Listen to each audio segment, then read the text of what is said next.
안녕하세요, 파르바십니다. 여행에서 길을 찾다. 오늘은 많은 여행자들이 걷고 싶은 길로 뽑은 산티아고 순례를 떠나볼 예정인데요.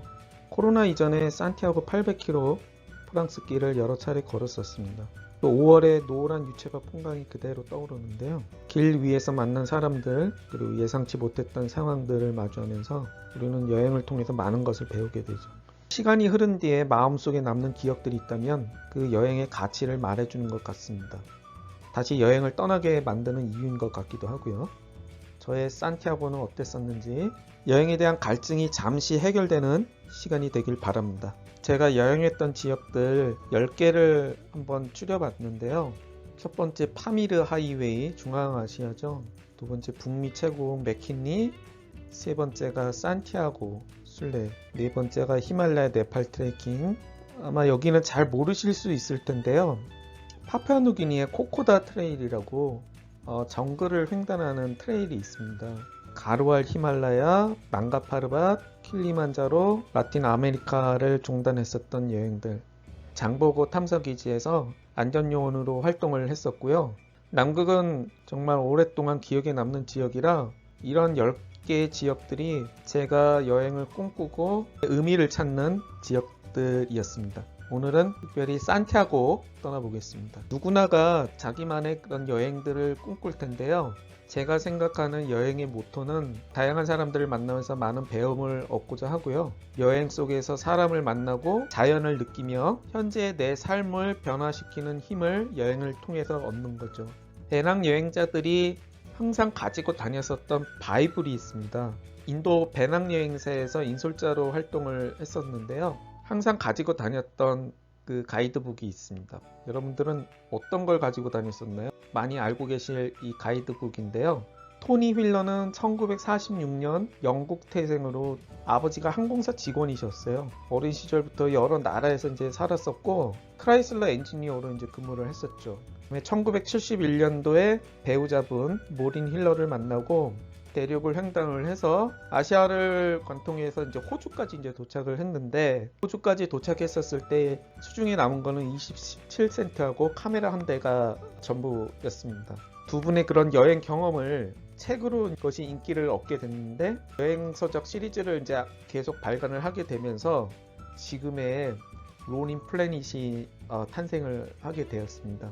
이 로닌 플래닛은 배낭여행자들을 위한 아주 특화된 가이드북이고요. 여행 전문가들이 이제 집필을 하고 사진보다는 그런 풍부한 정보성 이제 글들이 이제 많이 담겨져 있습니다. 정교한 지도, 현지 로컬을 이용한 교통, 숙박 추천이 잘 돼 있고요. 로닌 플래닛이면 믿고 가도 된다는 그런 신뢰를 얻을 수 있었습니다. 지금은 시대가 많이 변했고 실시간 변하는 정보들이 모바일을 통해 전파되기 때문에 오프라인 가이드북의 영향력이 많이 줄어들었지만, 배낭여행 전성기 당시에는 여행자들이 바이블로 가지고 다녔었던 그런 때가 있었습니다. 여행의 역사에 대해서 간략하게 정리를 좀 해봤는데요. 이 트래블의 어원은 로마 시대 때부터 시작이 됩니다. 노동과 고난이라는 그 어원이 있고요. 로마 시대 때는 어떤 이제 특권 계급, 전쟁을 통한 그 개선식이라든가 올림픽 참여, 특권 계급 측에 이제 한정돼 있었던 이제 여행을 많이 했었고요. 중세 시대 때는 종교 순례가 많이 성행을 했습니다. 예루살렘, 로마, 산티아고 순례까지요. 탐험의 시대 때는 마르코 폴로, 콜럼버스, 칭기스칸이 대륙을 제패를 하면서 동양과 서양의 문화가 교류되는 기회가 되고요. 근대 여행의 시작은 산업혁명 이후에 증기열차가 발달이 되면서 현대적인 여행사는 영국의 토마스 쿡이 만들어지게 됩니다. 지금 현대에는 스페이스X에서 우주까지 다녀올 수 있는 시대가 됐으니 앞으로 여행의 발전은 어느 정도 이어질지 가늠을 할 수 없겠죠. 우리나라에서는 해초 스님이 계시죠. 인도의 성지 순례를 하고 중앙아시아를 거쳐서 지금의 이란 일부까지 여행을 마치고 돌아오셨던 분인데, 실크로드 길에 두낭 막고굴에 해초 스님의 왕호 촌축 국전이 발견됐었던 곳이기도 합니다. 한국 최초의 세계 여행가라고 하는 김찬선 선생님이 있어요. 경희대학교 지리학과제 교수님이셨는데 본인이 세계 일주를 하고 심지어 아프리카의 시바이처 박사도 만나셨던 분인데 여행길에서 돌아가셨고 미지의 세계에 대한 어떤 꿈을 꿀 수 있는 그런 기회가 됐었습니다. 1989년도에 해외여행 자율화가 시작이 됐고요. 시행착오를 겪게 됩니다. 여행이 정착이 안 돼 있다 보니 동남아 위주의 일본 사람들이 여행을 했던 패키지 여행의 패턴들을 많이 따르게 되고요. 가이드북도 없다 보니까 일본에 세계를 간다라는 그 가이드북을 카피를 해서 참고를 하게 되고 또 점차 이제 배낭여행 시대가 되고 인도나 유럽이 이제 폭발적으로 인기를 얻게 되고 지금은 전 세계 구석구석 한국 사람들의 인지도가 많이 올라가 있는 상황입니다. 여행은 역사 문화의 교과서가 아닐까 싶습니다. 손안에서 마음껏 타임머신을 타고 여행을 할 수 있는 과거와 현재를 넘나들 수 있는 길을 걸었었던 모험가들 한니발, 콜럼버스, 마르코폴로, 해초와 고선지를 만날 수도 있고요. 그 길의 역사를 우리가 또 접해볼 수도 있고 성찰이라는 것 배우게 되는데요. 오지의 사람들이 살아가는 모습들을 보면서 그 사람들의 이제 순수한 삶 속에서 가치를 또 배우게 됩니다. 때론 탐험가들처럼 경이로운 자연 속에서 모험의 정신들을 우리가 배울 수 있는 이 총체적인 교과서가 여행이 아닐까 싶습니다. 꿈을 향한 여행의 시작, 여러분들은 어느 곳으로 가고 싶으신가요? 전 세계 어디를 가든지 이제는 한국인에 대한 위상이 많이 올라가 있다고 생각을 하고요. 여행에 자부심을 가지고 떠나야 되지 않을까 생각을 합니다.